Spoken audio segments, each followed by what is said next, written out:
Welcome to the Pekin First podcast. My name is Josh, and I get the absolute pleasure of serving as the online ministries director here at Pekin First. Hello, everyone. My name is Sean, and I am the pastor here at Pekin First. And welcome back from an extended time away. Yeah. I got to spend some time with the family. Glad to be back. Yeah, very glad to be back. Thank you. It was a good trip, important trip, but good to be back. Awesome. All right, this is episode 76 of the Pekin First podcast. 77. Sorry, this is episode 77 of the Pekin First podcast. Don't forget to like, follow, and subscribe to this podcast on whatever platform that you're listening to us on today. All right, this is episode 77 called The Mole. We start each episode. It's inspired by my wife and I's not so good friendship with the mole. We'll go that right. Our lack of love for the mole. Right. And they are around right now, aren't they? Man. They are out and about. Yeah.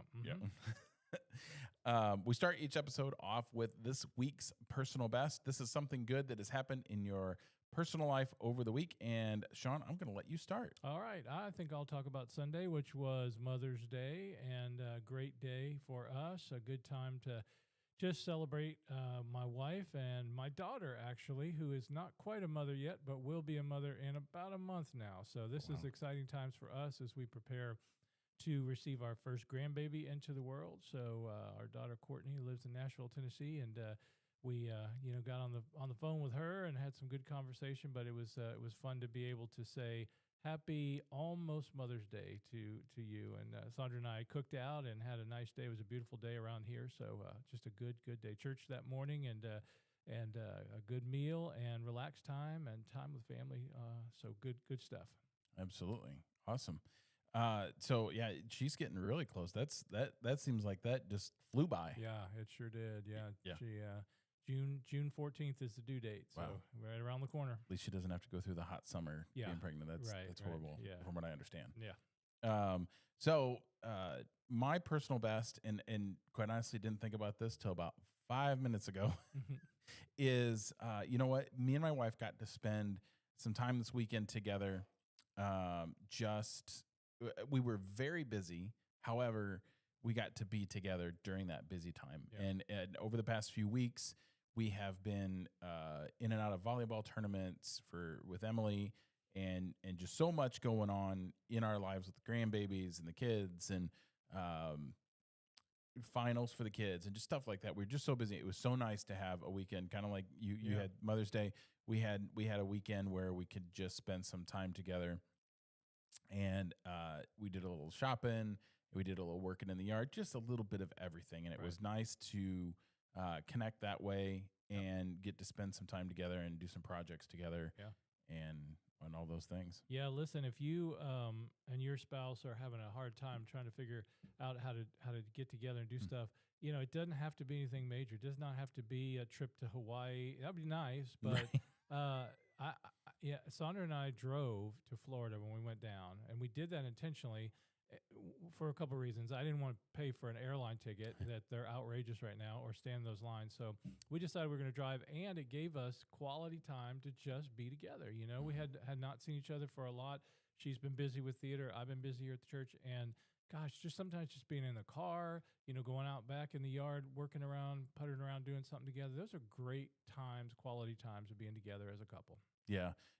We're actually planning a trip in October. And we have it just seemed like the summer just kept piling up, right? Just things going on here and at my day job and with our girls and just grandkids.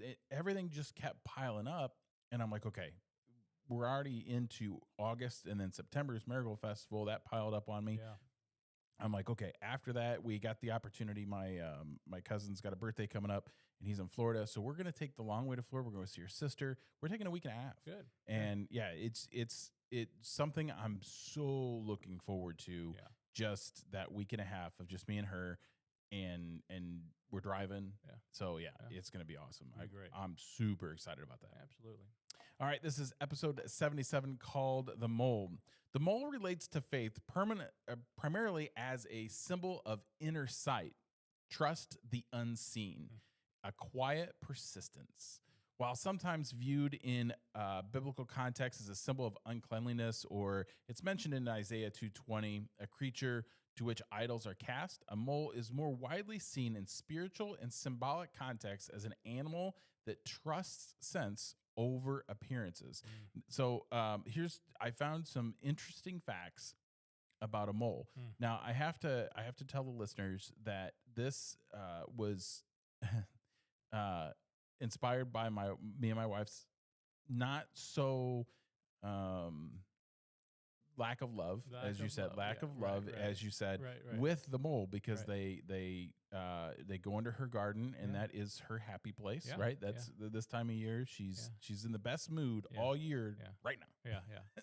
Yeah. Um, Just remember, we gotta love our enemies. Right. We gotta love our enemies, and lack of love sounds a lot better than hatred. So, Right. Right. we're just gonna not love them all that much for right now. How's that? Yeah. Right. But so I was going a totally different way with this. As I was on the elliptical the other day, this is where I do my most of my thinking, driving around the elliptical or even on the mower.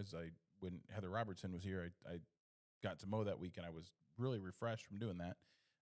But I that's where I do most of my thinking, and I'm thinking, okay, mole destroying, and because I've got a wall that's coming down because the mole Yeah. was in front of it. Right. And the more I looked into it, and the more I started doing research for the podcast, it talked about how the mole is mainly blind, Hmm. and so it goes by faith, Yeah. right? Yeah. Faith that Yeah. it's not going to get hurt. Faith Yeah.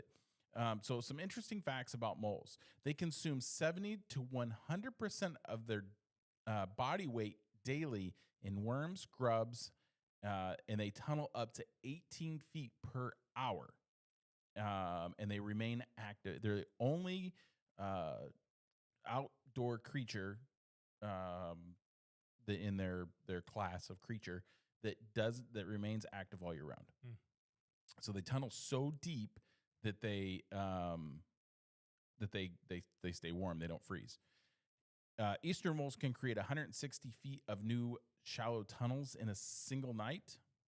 Tunnel systems. This is a little bit about their tunnel systems. They create two types of tunnels. They create shallow surface tunnels for feeding, which cause that's the raised ridges, right? You see in your yard and lawns. They also create deep tunnels for nesting, protection against extreme temperatures. So they will go, 10 to 15 feet down just to get away from the elements.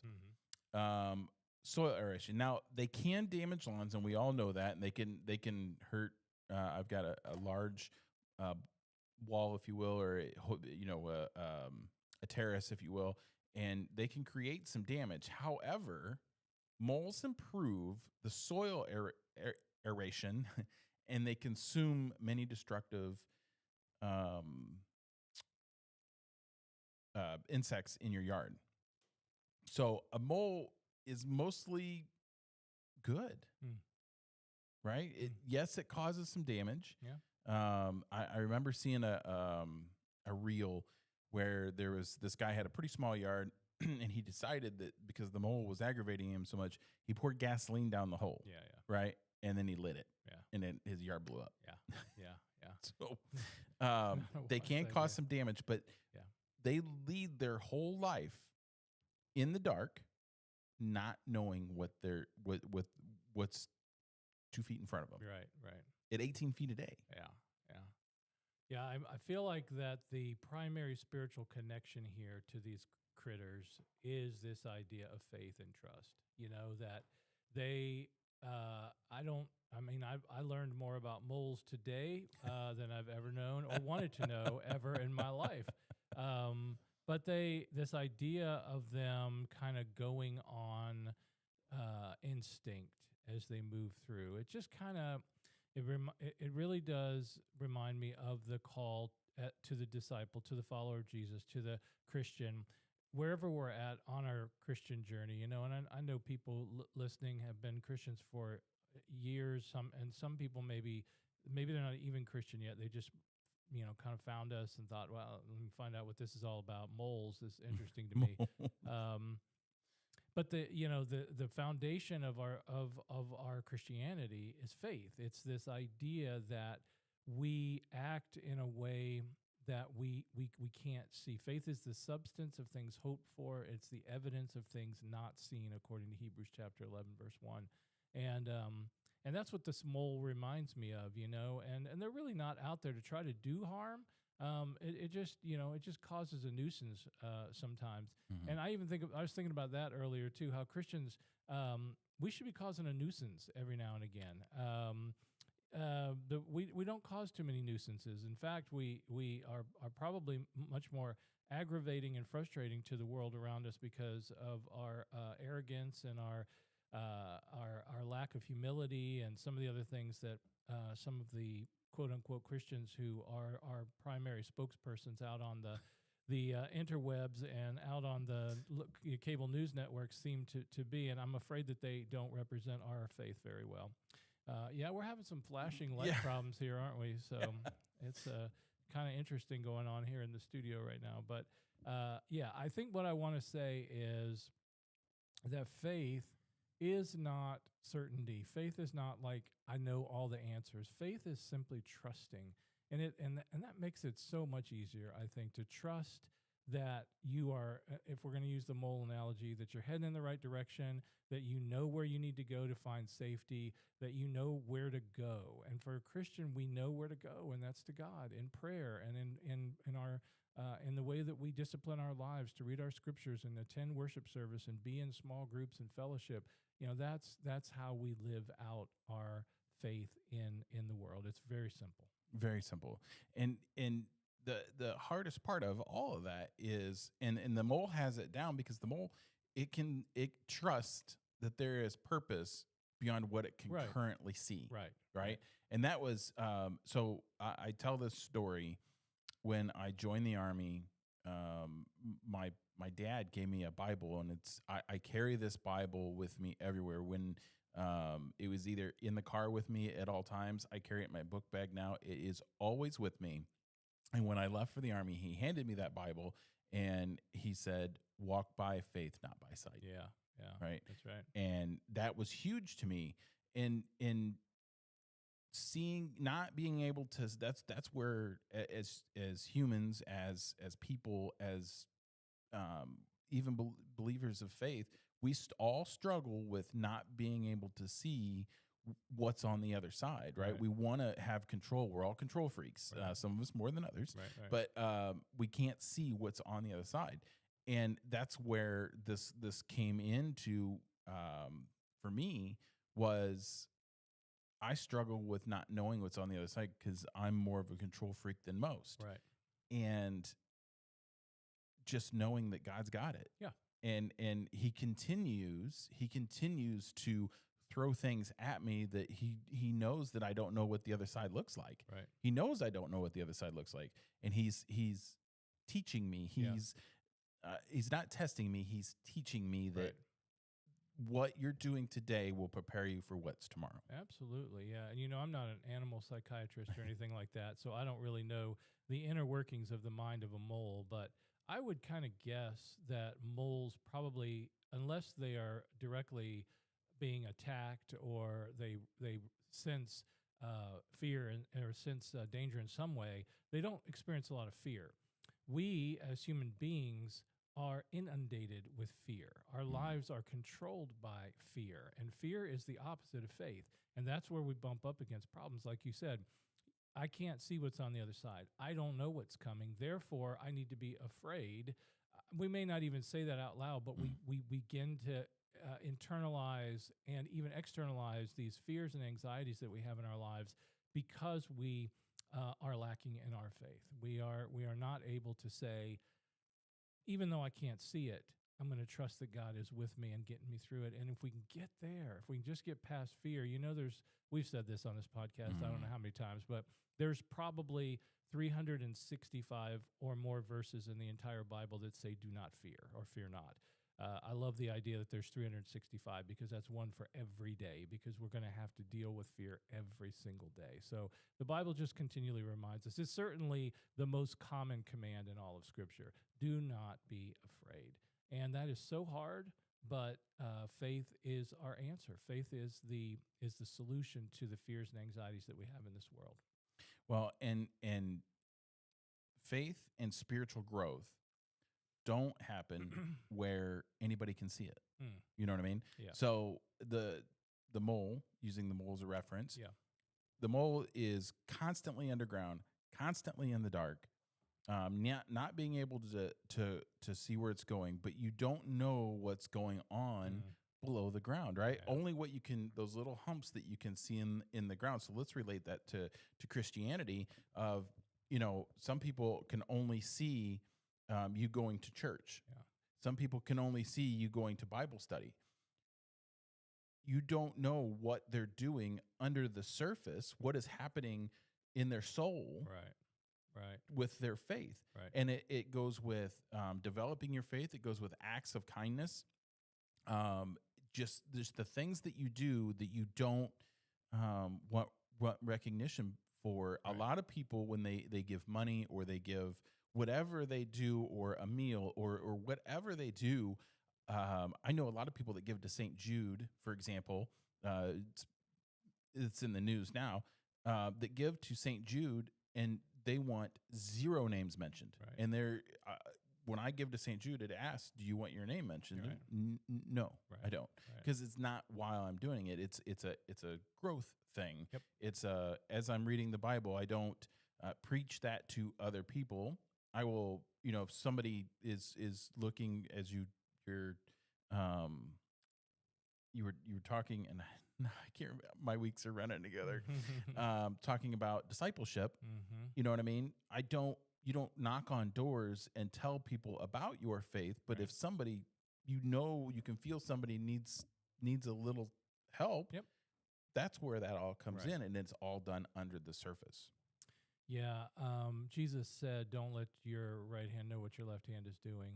There's there's the idea here that we're not supposed to be trumpeting our good works out there, and I love that analogy too. I didn't even think about that with the mole, that they're underground, that it's kind of this quiet, unknown process of development and growth, and that's really the way most of us grow. It's not going to be big and flashy and some big supernatural moment that you can get a selfie with Jesus and put it on Facebook or something like that. Those things just aren't going to happen. It's going to happen in the quiet moments, the simple moments, the moments where no one else is looking. And in this world in which we live right now, in this day and age where we want to broadcast every single stinking thing in our lives to the whole world on social media, this is also very subversive and very countercultural. So, the whole process of Christianity and discipleship is very countercultural. The world in which we live is not a good model for us to use to try to say, I'm going to fit my Christianity into this world. It's a simple life. It is a quiet existence. And God does some of God's greatest work undercover, without anybody watching, in the simple, quiet moments of our lives.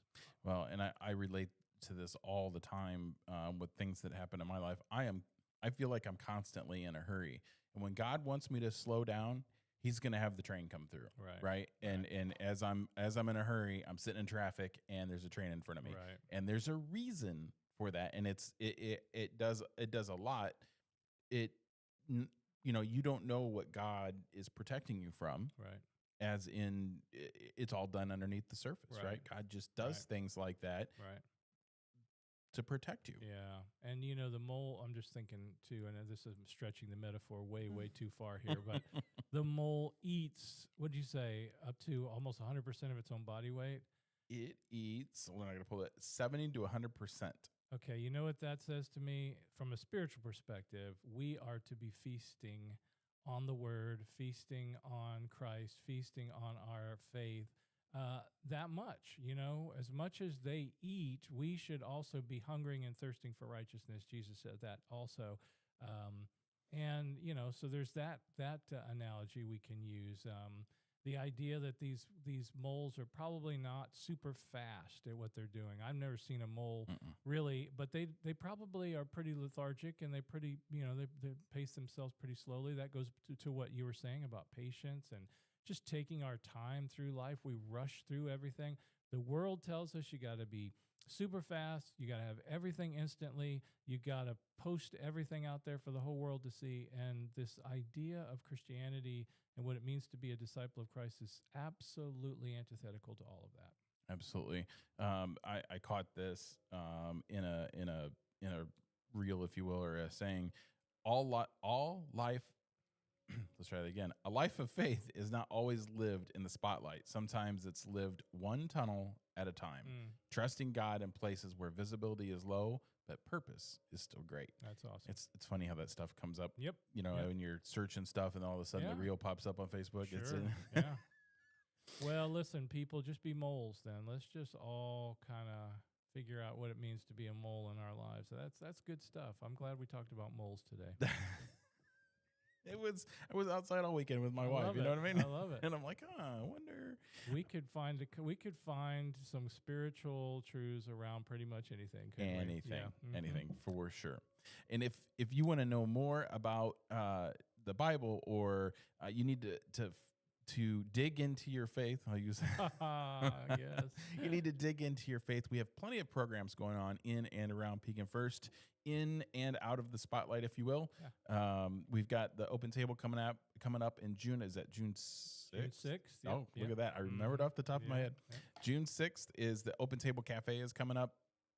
We got a ton of special events coming up. We also have the what's June 7th is the Teen Challenge is coming. Yeah. That's also a very special event, and all kinds of things happening with our 200th anniversary for sure. And then I do got to plug the poverty simulation that's happening May 30th. This is a big deal. And if you want to know more about the poverty simulation, go back to episode 76. I was with Denise Bailey from the Dream Center. What an awesome person. And then the week before that, episode 75, I was with Heather Robertson, who I talked to Heather. I said, hey, I'm meeting with Denise Bailey, and she said she's the best human ever. And that's a typical Heather Robertson thing to say. Right. And 100% best human ever. She does these poverty simulations. If you just want to either visit or revisit the struggles that people go through on a daily basis, trying to get to work, trying to come up with childcare, trying to make ends meet, this is a great way to get involved. Yeah, 1 to 3 o'clock Saturday, May the 30th at Grace United Methodist Church here in Pekin. Call the church here and register so that we can have a pretty good number of who's going, but we definitely encourage you to be a part of that. It's eye-opening, life-changing. You'll never look at people who are struggling with poverty the same again. Absolutely. You can also go to our website at pekinfirst.org, and there is a link for the poverty simulation, and it's just an email link to email Geraldine in the office, and just you can ask more about the poverty simulation and how you can get involved. Yep. All right. That is all I have for today. It has been a great episode. It is great to have you back, Sean. Thank you. Good to be back. Absolutely. Glad to be back. And we look forward to seeing you in worship this weekend, Saturday night at 5 p.m., Sunday morning at 8 a.m., Sunday morning also at 10 a.m., online or in person. And remember, God put us here to do great things, so let's go do great things.